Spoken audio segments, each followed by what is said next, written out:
My mother's voice carried through the hall with that tone she reserved for declarations. "Your sister deserves it all you don't." The words didn't sting the way she probably hoped. I'd heard versions of that sentence my whole life each time, just sharp enough to remind me where I stood. We were gathered in the parlor of the old Anwood house, the late afternoon light slanting across the peeling wallpaper. Lorraine Anwood. My mother stood rigid at the fireplace, arms crossed and lips pressed thin. She'd summoned us here, her Celestine and me, for what she called final arrangements. Celestine leaned into the velvet armchair, legs crossed and chin tilted high, clutching a manila folder, thick with legal papers, and the ring of house keys I'd always kept in the kitchen drawer. The message was clear. This was no family meeting. This was a handover, and I was being written out. "I expect you to have your things packed by nightfall," Lorraine said, not quite looking at me. Celestine's smirk did the looking for her. I nodded once, small and quiet, just the way they preferred me to be. I slipped past them, moving down the hallway lined with family portraits, some with faces turned away or cut off at the frame, as if foreshadowing this moment. In the dimness of my father's study, I paused. There was so little here that was truly mine. Yet I felt drawn to the old desk in the corner, the one he always kept locked. I remembered the sound of his key turning late at night, the hush of drawers closing. Kneeling, I ran my fingers under the lip of the bottom drawer and found it unlatched for the first time. Inside, atop a stack of faded receipts, lay a single envelope. For Maricela, it read my name written in my father's even, deliberate hand. I stood and slipped the envelope into my coat pocket. When I returned to the living room, Celestine barely glanced up. Lorraine asked, "Find something you needed?" Her tone was dismissive, bored already, moving on to whatever party she imagined celebrating her victory. "Just paperwork," I murmured, and no one questioned me. I walked out to the street with my suitcase in one hand and the envelope pressing against my heart, the noise of their laughter echoing behind me as I closed the front door for the last time. The wheels of my old suitcase clattered against the porch steps as I left the house behind. For years, I'd moved quietly around that place, patching leaks, balancing checkbooks, returning library books no one but me ever read. I'd learned to do it without being noticed. That was the Anwood way, keep things running. Don't expect thanks. Now as the late sun fell over the cracked sidewalk, I realized no one would miss the quiet daughter who had held the center without ever being seen. I took the bus until the city thinned into smaller streets, the bakery's yellow sign flickering in the dusk. Upstairs, my new room was cramped and plain, the air tinged with the sweet, persistent smell of cinnamon and yeast. I set my bag down and reached for the envelope, my fingers lingering on my father's handwriting. I sat on the sagging bed and opened it. The first thing I found was a letter, the ink steady, but the words careful. He apologized for not saying more while he was alive, for letting so much rest on my shoulders. He wrote, "If you ever need to start over, use these." Tucked behind the letter were several savings bonds in my name, a small bundle of cash and a brass key attached to a slip of paper, safe deposit box, First Guardian Bank. There was also a neatly typed list detailing the family antiques and heirlooms with notes beside each. Sold 2012, paid off Celestine's hospital bill. Sold 2017, settled Lorraine's credit card. Line after line, my father had quietly liquidated the past just to keep the household afloat. I stared at the letter, feeling a hollow ache and a strange lightness all at once. The treasures Celestine and my mother coveted were already gone spent to buy another year, another illusion of plenty. I folded the letter, placed it carefully back in the envelope, and set it on my nightstand. I didn't know what tomorrow would look like, but for the first time it felt as if my story might finally belong to me. While I was settling into my small rented room above the bakery, the old house filled with laughter and the sound of clinking glasses. Lorraine and Celestine were in high spirits, raising a toast over takeout and cheap champagne in the dining room. My absence barely left a ripple. If anything, it made space for their celebration. My mother called it a fresh start, telling neighbors how proud she was of Celestine for finally stepping up and taking charge. Celestine, with her quick smile and easy charm, posted filtered photos of herself holding the keys, a triumphant caption beneath each one about family legacy and new beginnings. They spent hours that first weekend sketching plans for a kitchen remodel, dreaming aloud about marble counters and imported tile.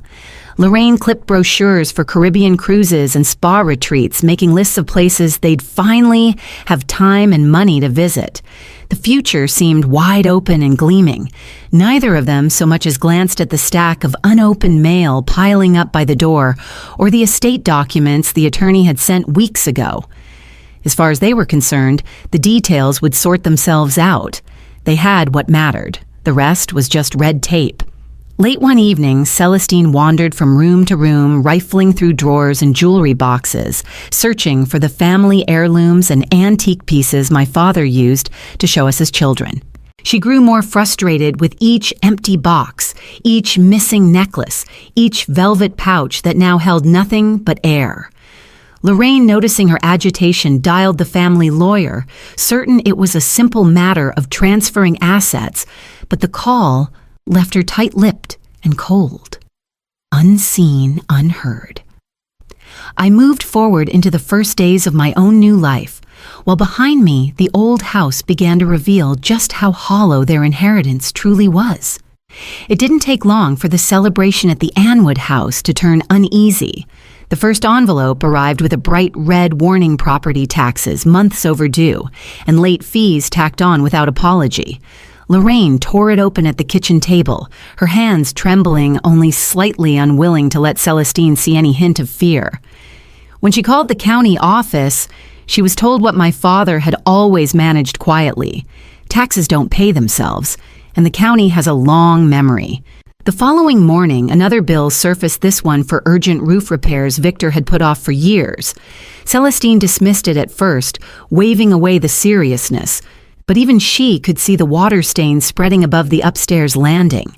The bills multiplied, each one a silent accusation. Lorraine turned to the family lawyer for reassurance, expecting quick answers and easy transfers. Instead, she was met with polite regret. The estate's main account, it seemed, was nearly empty, just enough to cover the burial and a few minor expenses. The only other funds were locked away in a trust set up decades ago by an uncle no one remembered barely enough to patch a roof, let alone finance cruises or new kitchens. Celestine's temper frayed, and soon she was stalking through the halls, flinging open closets convinced I had hidden valuables before I left. She muttered my name with every empty box, blaming me for the missing china and for every loose thread in the house. Lorraine, refusing to accept reality, accused the lawyer of negligence and hinted at foul play, threatening to call another attorney. Their search grew desperate, but every drawer, every old suitcase, every attic trunk revealed only more dust and the absence of what they'd taken for granted. In their anger and denial, they never once asked how or why the house had lasted as long as it did. Sometimes late at night in my tiny room above the bakery, I would remember all the ways I kept the old house standing. I saw myself moving quietly through its rooms, wrapping china in old towels, listing antiques for sale in the classified ads.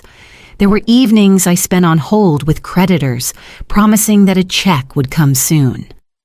I had learned the delicate art of stretching one grocery trip into 2 weeks and had become skilled at mending torn curtains, fixing leaking taps, and hiding collection notices where no one else would look.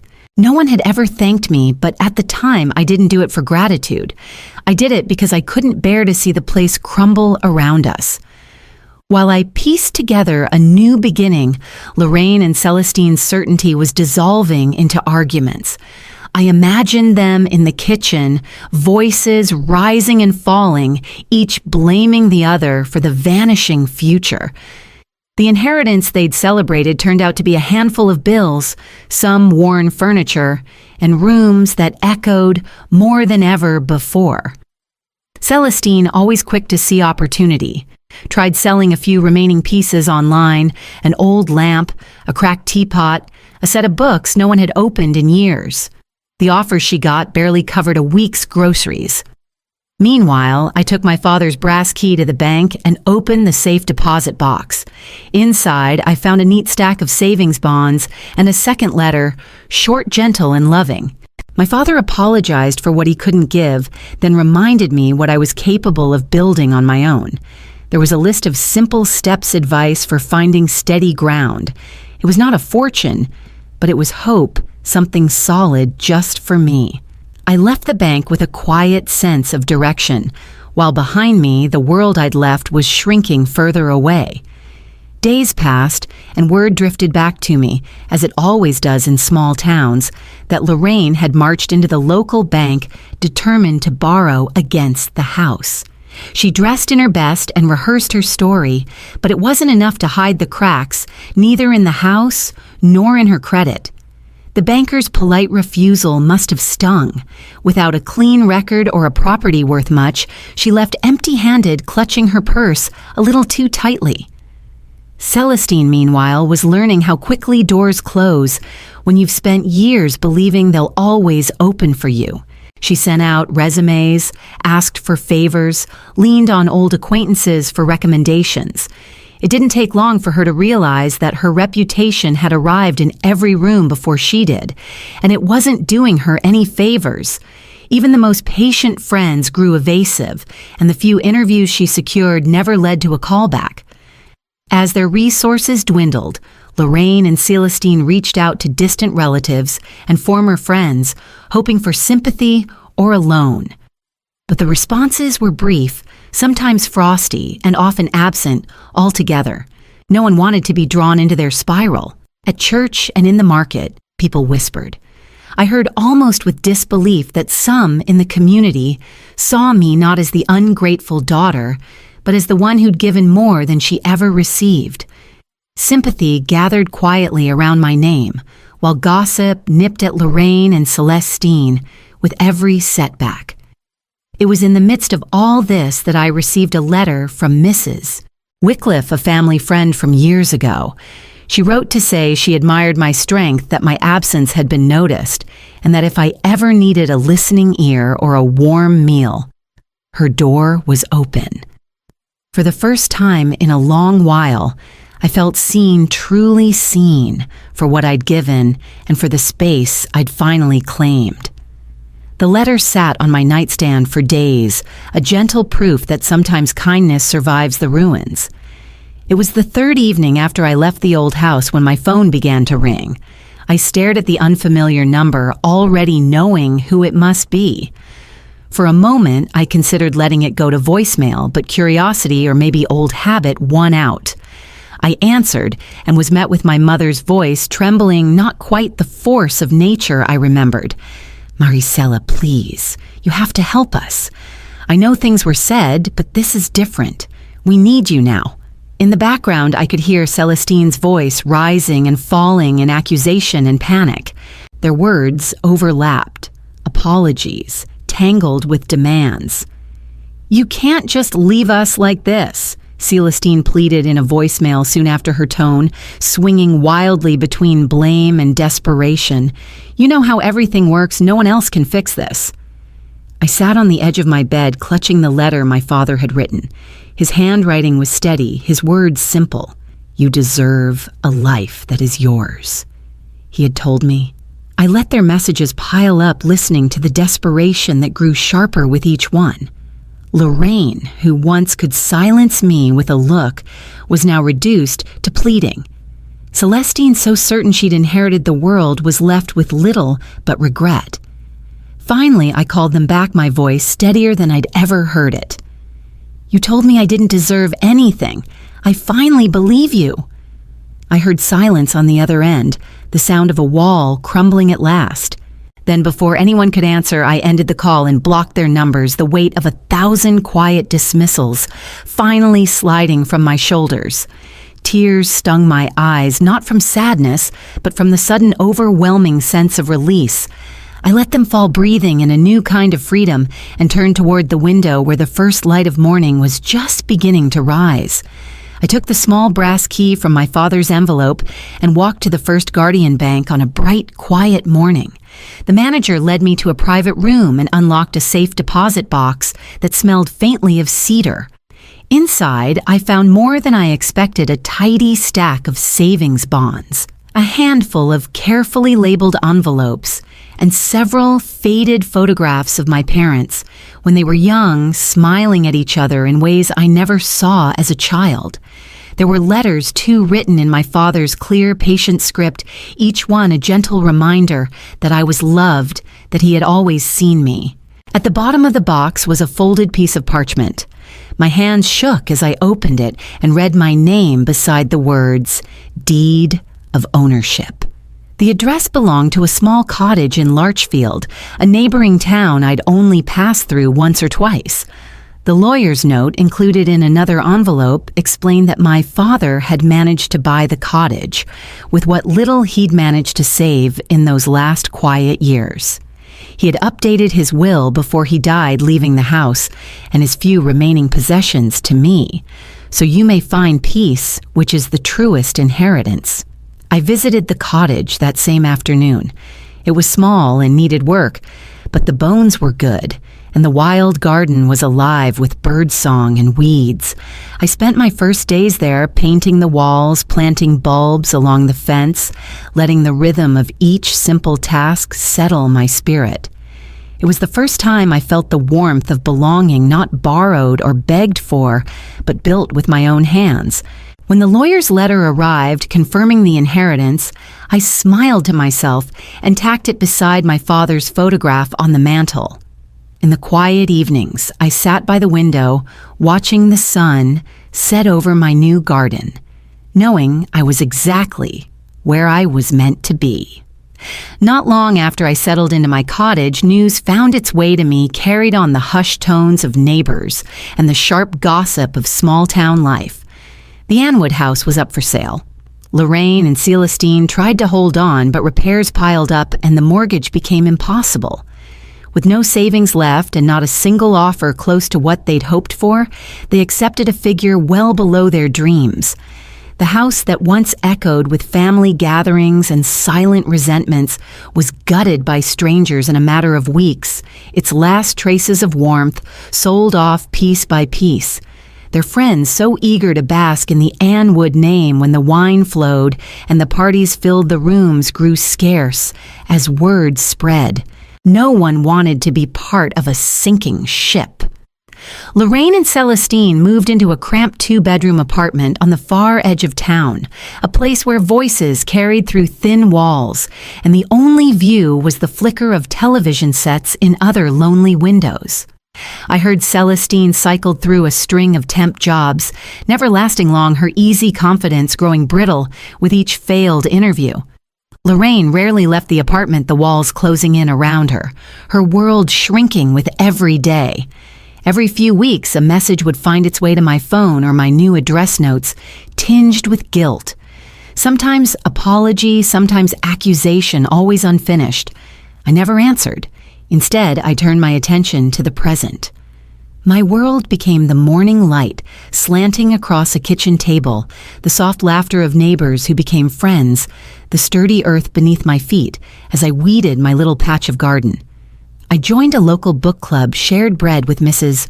Wycliffe and her family, and found small joys in the rhythm of an honest day's work. I framed my father's final letter and hung it above my front door, letting his words greet me every time I stepped outside. In the quiet of my own making, I finally understood what it meant to belong, and for the first time in my life, I felt whole enough to begin again. Autumn settled over the little town, crisp and golden, and I opened my doors to the friends I'd gathered in this new chapter of my life. There was no fanfare, no expectation, just warmth, the clink of mugs and soft laughter curling through the rooms. We sat around my kitchen table sharing stories and bread, and I watched as the cottage filled with a quiet happiness I had never known in the old house. There I was, no longer the forgotten daughter, standing in the shadow of someone else's legacy. Here I was, simply Maricela welcomed seen and enough. After the last guest left and the house fell silent, I lingered in the stillness, listening to the gentle tick of the clock. I pulled out my journal, its pages thick with words that no longer had to beg for space.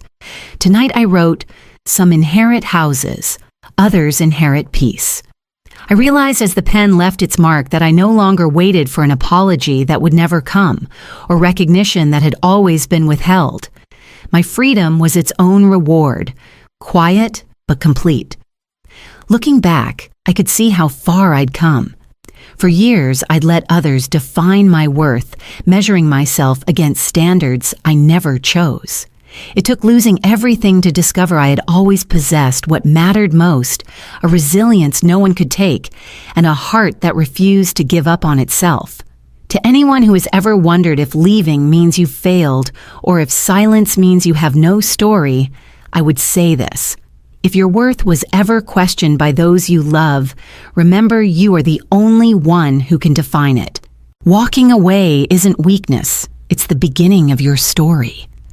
I stood by the cottage window as the last light slipped over the garden, the sunset warming my face.